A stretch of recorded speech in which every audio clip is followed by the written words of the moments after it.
Welcome back to my channel, guys. It's time for another anime first impression video.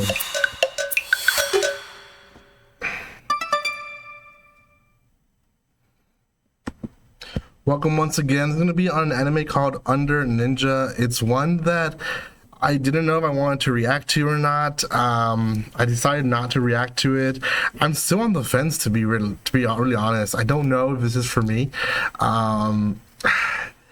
It seems like the humor is my type of humor, very much dry humor, but I don't know. It's a weird series, to be honest.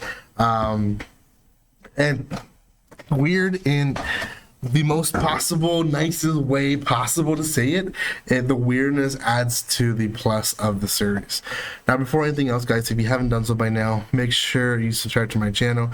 Give some love by commenting, liking, and sharing. You guys can follow me here on YouTube. There is quite a videos already posted, but there is more to come next week. So if you want to see what else I'm watching, dropping, maybe waiting for when it all releases, then this is the best way to watch. Usually I give it at least 2 weeks, and then by the third week I'm already going back to my regular scheduling, so we'll see on this one. Under Ninja, we are basically within Japan in a what if situation where there's still 200,000 ninjas existing around Japan, exiting and entering, carrying and out deadly missions in the secret organization.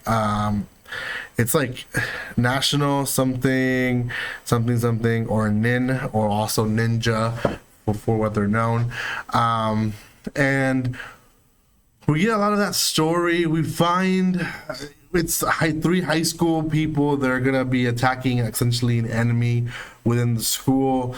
They're kind of the main focus of the actual anime, but it kind of goes different directions through the first episode. So yeah, they're like the main target, but they kind of go back and forth from present and past, and because they do that, they take it different directions, and they definitely build up to the last scene that they never actually start fighting, which is a little annoying, to be honest, because they're gonna fight, they say they're gonna fight, they get closer and closer and closer, and they never fight. So who we're really looking at is Kuro, who is, I guess, the main character in the series.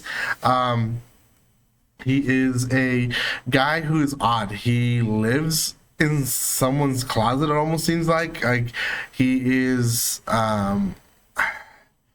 I guess they described him as he's living off a tenant out of an abandoned, I guess, room, and he's leeching as much as possible. And he essentially is a ninja, and he waits there basically chilling until he gets a mission, and he now has a mission. He essentially needs to go and do whatever he needs to do, and all the interactions that are done with him, like, he doesn't seem like he's a ninja. He just seems like he's chill.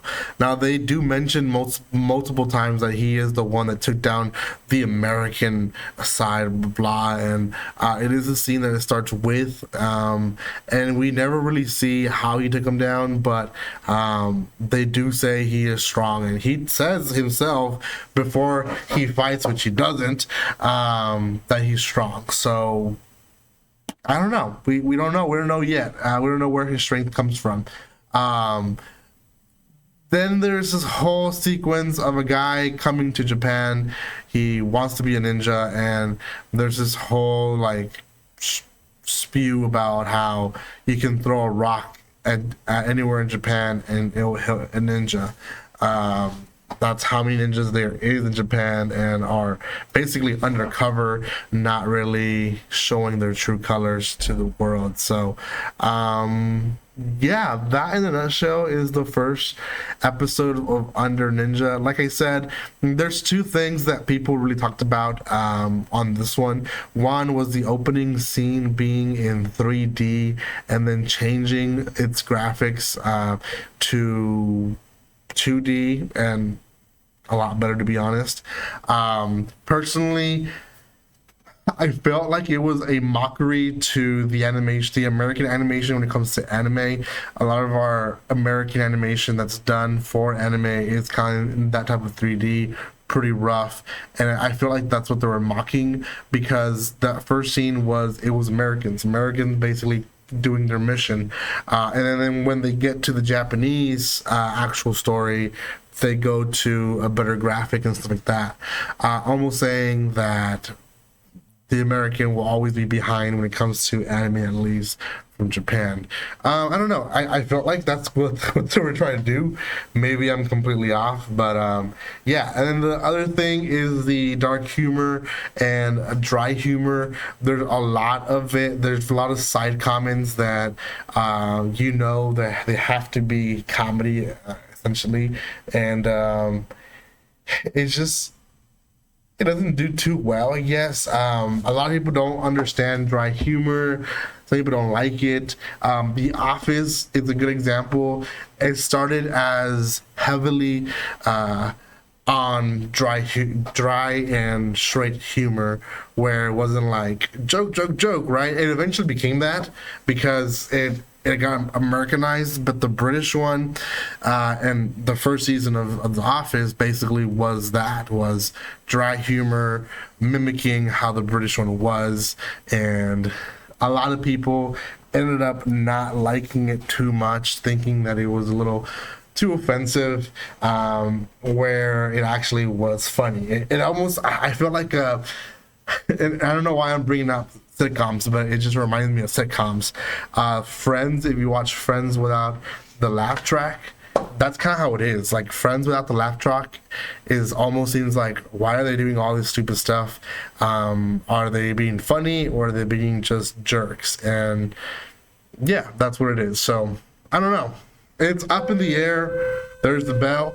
I would say this one's probably 5 out of 10 or 5.5 out of 10, to be honest. I expected better for this one and it wasn't, so I don't know. Let me know what you guys think in the comment section. Thank you guys so much for watching this. If you haven't done so by now, subscribe to my channel, and I'll see you guys next time. Like always, don't be strangers. See you guys.